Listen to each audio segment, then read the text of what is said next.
Okay, I need you to really hear this, because I know someone watching this right now has been trying. Like, actually trying. You're not eating pizza every night. You're not sitting on the couch all day. You make an effort, and yet, that belly is still there. And the worst part, every time you catch yourself in the mirror, that little voice shows up. Maybe I'm just not disciplined enough. Maybe I'm just lazy. Maybe I need to try harder. And you believe it, because nobody ever told you the truth. The truth is, your belly fat might have almost nothing to do with food, and everything to do with what's happening inside your body. Every single day, without you even realizing it. Think about that for a second. What if this was never a willpower problem?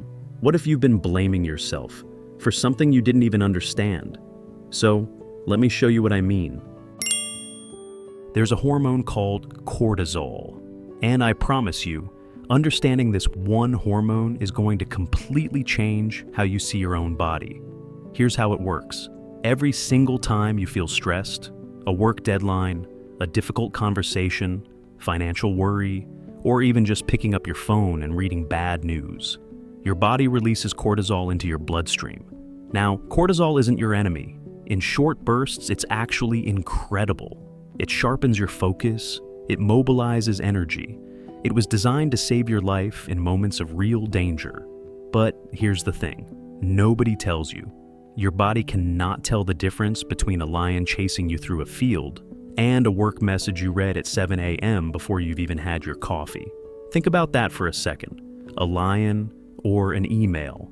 To your nervous system, stress is stress. The reaction is exactly the same. And in modern European life, the never-ending work pressure, the dark winters, the insane cost of just living in cities like Berlin, Amsterdam, or London, that cortisol tap never fully closes. It just keeps dripping, day after day, week after week, month after month. And while it's dripping, it's quietly doing something to your body that is honestly kind of shocking when you first hear it. It is putting fat directly in your belly. Yes, directly in your belly. The deep fat in your stomach has more cortisol receptors than almost anywhere else in your body. It is biologically built to respond to stress hormones. There was a study published in Psychosomatic Medicine, proper peer-reviewed research, and what they found was astonishing. Two groups of people, same food, same calories, same diet. But the group under more stress stored significantly more fat in their abdominal region. Read that again? Same food, same calories, more stress, bigger belly. Do you see what I'm saying? This was never about willpower. It was never about being lazy. It was never about lacking discipline. This was biology, working against you, quietly, silently, every single day. And honestly, the part that gets me the most is this. Cortisol doesn't just store fat in your belly. It also cranks up your cravings. And not just any cravings, specifically for fatty, sugary, comfort food. The exact stuff you've been trying so hard to avoid. Think about that for a second. Isn't that kind of cruel? The very hormone that's helping store belly fat is also making you crave the foods that create more of it. So, let's look at what's actually happening. You're stressed. Your body pumps cortisol. Cortisol makes you crave junk food. You eat the junk food. It goes straight to your belly. You feel bad about it. That feeling stresses you out even more. And cortisol goes up again. Can you see the trap? Stress, craving, eating, guilt, more stress, more cortisol, round and round, again and again, without you even realizing it. It's a loop, a biological trap, and you've been stuck inside it, blaming yourself this whole time. And then, sleep makes it even worse, because cortisol destroys deep sleep. And here's the really cruel part. Poor sleep raises cortisol the next day. So, now you're stressed, you sleep badly, you wake up with even higher cortisol, you crave even more rubbish food, and the cycle just keeps spinning. Day after day, week after week, month after month. And if that sounds familiar, if you're lying awake at night with your mind racing, staring at the ceiling, unable to switch off, dragging yourself through the day on caffeine, feeling that low-level anxiety humming quietly in the background, the kind you can't quite shake, then hear me when I say this. That is not a character flaw. You're not weak, you're not lazy, and you're not broken.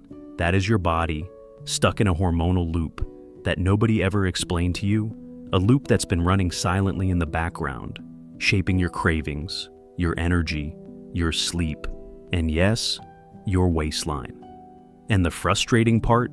Most people spend years fighting the symptoms without ever understanding the real cause. And all of it shows up right there on your waist. All right, here's the part that actually matters, because I'm not going to leave you with a problem and no way out. These are real things, practical things. You can start this week. First, the physiological sigh. I know that sounds a bit weird, but stay with me. Stanford researchers published a study in 2023 showing this technique lowered physiological stress faster than most meditation practices. Here's what you do. Double inhale through your nose, 2 short sniffs, then 1 long, slow exhale through your mouth. Do that 5 times when you feel the stress rising. What's happening is you're physically activating your nervous system's brake pedal and dropping cortisol in real time. 2 minutes, anywhere. It genuinely works. Second, give yourself actual recovery time, not scrolling Instagram, not watching stressful news. Real, off, a walk outside, a meal where your phone is face down. Even 15 minutes with music or a book. Your nervous system needs real silence to clear cortisol. Without it, the tap never closes. You never fully recover. Third, start lifting weights. This one surprises people. Resistance training, squats, press-ups, rows, whatever you have access to, is actually more effective than just doing cardio for reducing belly fat in stressed people. It improves how your body handles insulin and helps flush cortisol out of your system more efficiently. 2 sessions a week, 30 minutes each. That is enough to start changing things. Fourth, protect your sleep like it's the most important thing you own. Because right now, it kind of is. Consistent bedtime. Phone away 30 minutes before sleep. Dim your lights in the evening. That late night screen time. Your phone, your laptop, your TV at full brightness. Spikes cortisol right at the exact moment your body is trying to wind down for the night. Fix this one thing, and everything else gets easier. Fifth, eat protein in the morning. When cortisol is high, your blood sugar crashes and spikes more dramatically. Starting your day with 25 to 30 grams of protein, eggs, Greek yogurt, cottage cheese, whatever you like, stabilizes that completely. It kills the mid-morning craving spiral. It sets your energy and appetite up right for the entire day. 5 things, all targeting the actual root of the problem, not a crash diet, not punishment, just working with your body instead of constantly fighting it. I want to say something before you close this video.